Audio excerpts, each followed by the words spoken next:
ጊዜው አጭር ነው። ወጥቶ መግባት የለም፣ ተቀምጦ መነሳት የለም። እድሜያችን ከሸማኔ መወርወሪያ ይልቅ እየቸኮለ ነው። ከሚሮጥ ሰው ይልቅ እየፈጠነ ነው። አሁን ታይቶ ኋላ የሚጠፋ እንፋሎት ነው።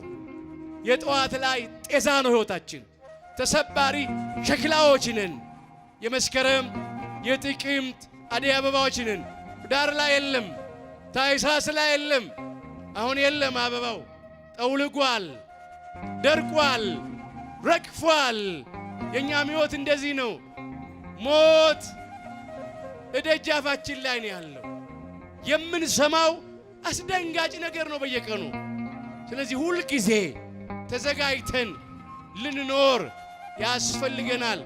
ራሳችንን ከሕይወት ምግብ ከቅዱስ ሥጋው ከሕይወት መጠጥ ከክቡር ደሙ ከልክለን ልንመላለስ አይገባንም።